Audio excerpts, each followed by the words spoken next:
How to fix Snapchat videos sound not working. Let's jump right into the steps. First thing that you can do is open Snap, tap on your profile that is on the top left corner, then tap on gear icon that is on the top right corner. Here what you need to do is you want to tap on notification option just below two-factor authentication.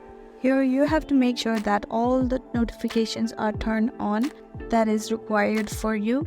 After that, you want to open settings on your phone and then you want to scroll down to the very bottom and then search for Snapchat there. Just go ahead and tap on it. So this is the screen where all the things that Snapchat access is there.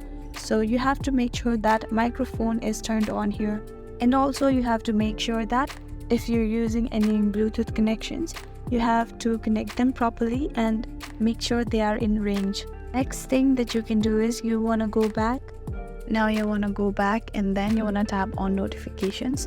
So make sure banner style is turned on temporarily or permanently, and make sure that sound is turned on. And next thing that you can do is you can turn off your phone and turn it on back again after some time. And that is how you can solve Snapchat video sound not working. I really hope this video helped you out. Thank you so much for watching till the very end.